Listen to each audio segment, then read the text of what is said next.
അപ്പോൾ ഇത് 6:30 ആയിട്ടുണ്ട് സമയം. രാവിലെ എഴുന്നേറ്റു. ഇന്ന് നല്ല കാറ്റും മഴയൊക്കെ ഉണ്ട് രാവിലെ, അതുകൊണ്ട് എഴുന്നേൽക്കാനേ തോന്നിയില്ല. എനിക്കൊരു കുഞ്ഞുമണിയുണ്ട്, ഇതേ ആൾ നല്ല ഉറക്കമാണ്. ഉറക്കത്തിൽ നിന്ന് ഇയാളെ എഴുന്നേൽപ്പിക്കാതെ ഒരു രക്ഷയില്ല. ആൾ എഴുന്നേൽക്കുന്ന മട്ടൊന്നും കാണുന്നില്ല. ആൾ എഴുന്നേൽക്കാതെ ഇന്നത്തെ ഒരു പണിയും നടക്കത്തില്ല. അതുകൊണ്ട് ഉറക്കത്തിൽ നിന്ന് എഴുന്നേൽപ്പിക്കാനേ തോന്നുന്നില്ല അവൻ്റെ കിടപ്പ് കണ്ടിട്ട്.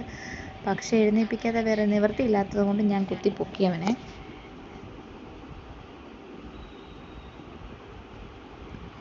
അപ്പോൾ അതാ പതുക്കെ എഴുന്നേറ്റിട്ടുണ്ട് ആൾ. കാലും കൈയൊക്കെ പൊക്കി എൻ്റെ മേത്തേക്കൊക്കെ വെക്കുന്നുണ്ട്. രാവിലെ തന്നെ ഒരു എനർജി വന്നു കഴിഞ്ഞാൽ പിന്നെ ഇന്നത്തെ കാര്യമൊക്കെ ഓക്കെയാണ് ആളുടെ. രാവിലെ മൂഡൗട്ടാണെങ്കിൽ ശരിയാവില്ല. എന്തായാലും ഞാൻ കുത്തിപ്പൊക്കി ആൾ എഴുന്നേറ്റിട്ടുണ്ട്. എന്നോടൊരു ദേഷ്യമൊക്കെ കാണുമായിരിക്കും, എന്നാലും ഉണർത്തിയല്ലേ പറ്റൂ. ആൾ ഒരു 10-15 മിനിറ്റ് ആൾ കുറച്ച് ഡൗൺ ആണ്. ഇത്തിരി ഒന്ന് ഓണായി വരാൻ ഇത്തിരി സമയമെടുക്കും. വേറെ കുഴപ്പമൊന്നുമില്ല. ഓണായി വന്നു കഴിഞ്ഞാൽ ആൾ അടിപൊളിയാണ്. ഇവിടുത്തെ കുരുത്തക്കേടിൻ്റെ ബഹളമാണ്. പിന്നെ ആളെ പിടിച്ചാലേ കിട്ടത്തില്ല, ഒരു രക്ഷയില്ല. അപ്പോൾ ഇതേ നമ്മുടെ ദിവസം ഇന്ന് തുടങ്ങി.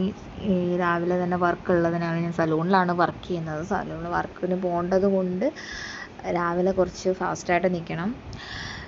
ബ്രേക്ക്ഫാസ്റ്റിനുള്ള തയ്യാറെടുപ്പാണ്, അതിൻ്റെ പ്രിപ്പറേഷൻ കാര്യങ്ങളൊക്കെ നടക്കുകയാണ്. ഇന്ന് ഉള്ളിക്കറിയും അരിപ്പത്തിരിയുമാണ്. കുഞ്ഞിനെ അമ്മയെ ഏൽപ്പിച്ചിട്ടാണ് കുക്കിങ് കാര്യങ്ങളുമൊക്കെ നടക്കുന്നത്, അല്ലെങ്കിൽ അവൻ സമ്മതിക്കില്ല. അപ്പോൾ ഇന്ന് പുറത്ത് നല്ല മഴയായിരുന്നു, അതുകൊണ്ട് മീനൊന്നും കിട്ടിയില്ല. എനിക്ക് നിർബന്ധമൊന്നുമില്ല മീൻ വേണമെന്നൊന്നും. അതുകൊണ്ട് തൽക്കാലം ഫ്രിഡ്ജിലിരുന്നൊരു മുട്ട തട്ടി അപ്പം ചുട്ടു, ഓംലെറ്റ് ഉണ്ടാക്കി. പിന്നെ കൊഞ്ച് ചമ്മന്തിയും ഉണ്ടായിരുന്നു, ചെമ്മീൻ ചമ്മന്തി. ഇന്നത്തെ ഉച്ചക്കത്തെ ദിവസം അങ്ങനെ തള്ളി നീക്കാമെന്ന് വിചാരിച്ചു. അത് രണ്ടും സെറ്റാക്കി വെച്ചു. പിന്നെ ഉള്ളിക്കറിയും അരിപ്പത്തിരിയും കൂട്ടി ഒരു പിടിക്കാമെന്ന് കരുതി, അതും പിടിച്ചു, വയറ് നിറച്ചു. പിന്നെ കുളിക്കാനുള്ളൊരു തയ്യാറെടുപ്പിലാണ്. കുളിയൊക്കെ കഴിഞ്ഞു, സെറ്റായി വന്നു. വലിയ മേക്കപ്പും കാര്യങ്ങളും അണിഞ്ഞൊരുങ്ങലും ഒന്നുമില്ല. കാര്യം സലൂണിൽ പോയി ഒരു ഒരുങ്ങലുണ്ട്. അപ്പോൾ പിന്നെ ഇവിടുന്ന് വെറുതെ അതിനുള്ള ടൈം വേസ്റ്റ് ചെയ്യണ്ടല്ലോ എന്ന് കരുതി ജസ്റ്റ് ഒന്ന് പോണി മാത്രമേ കെട്ടുന്നുള്ളൂ. അത് മുടി വണ്ടിയിൽ പോകുമ്പോൾ, ഞാൻ വണ്ടിയിലാണ് പോകുന്നത്, വണ്ടിയിൽ പോകുമ്പോൾ മുടി പറക്കാതിരിക്കാൻ വേണ്ടിയിട്ട് കെട്ടി വയ്ക്കുന്നതാണ്. ഒരു കമ്മലൊക്കെ ഒരു കമ്മലൊക്കെ ഇട്ട് പോകാമെന്ന് വിചാരിച്ചു. പിന്നെ ഫ്രെയിമിൽ കാണാൻ പറ്റും എൻ്റെ കുപ്പിവളകളാണ് കേട്ടോ. എനിക്ക് കുറച്ച് ഭ്രാന്തുണ്ട്, കുപ്പിവള ഭ്രാന്തുണ്ട്. കുറച്ചധികമുണ്ട്. അപ്പോൾ അതൊക്കെ നമ്മളിട്ടു, വളയൊക്കെ ഇട്ടു. നമ്മൾ സലൂണിലേക്ക് ഇതേ പോകാനായിട്ടെല്ലാം റെഡി ആവുകയാണ്. അപ്പോൾ നമുക്ക് പോകാം സലൂണിലേക്ക്. അതിനു മുമ്പ് നമ്മൾ എൻ്റെ വണ്ടി കാണണ്ടേ. ഞാൻ പോകുന്ന വണ്ടിയാണിത്, ഫെർസീനോ ആണ് എൻ്റെ വണ്ടി. ഈ വണ്ടിയിലാണ് നമ്മൾ പോകുന്നത്. 3 കിലോമീറ്ററേ ഉള്ളൂ പാർലറിലോട്ടുള്ള ദൂരം. ഇതാണ് എൻ്റെ പാർലർ.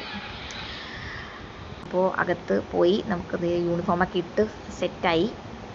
രാവിലെ മഴയൊക്കെ ആയതുകൊണ്ട് കസ്റ്റമേഴ്സ് ഇല്ലാത്തത് കൊണ്ടും അവിടെ വെറുതെ ഇരുന്നു കുറച്ച് നേരം.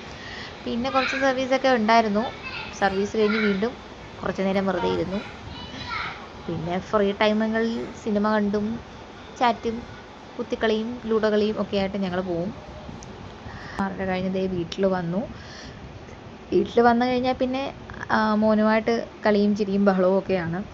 അവനാണെങ്കിൽ വെറുതെ വിടില്ല. അവനാണ് എന്നെ പിടിച്ചിട്ട് അടിക്കുകയൊക്കെ ചെയ്യലാണ് പണി. എന്നെ കണ്ണിന് കണ്ട അവൻ എന്നെ അടിക്കും. ഉപദ്രവമാണ് ആശാൻ്റെ മെയിൻ. ഇന്നത്തെ വ്ലോഗ് അത്രയേ ഉള്ളൂ. എൻ്റെ ഇന്നത്തെ ദിവസം അത്രയേ ഉള്ളൂ. ഇതൊക്കെയാണ് എല്ലാ ദിവസങ്ങളും നടക്കാറുള്ളത്. അപ്പോൾ അത്രയേ ഉള്ളൂ. Bye bye, tata, see you soon, by.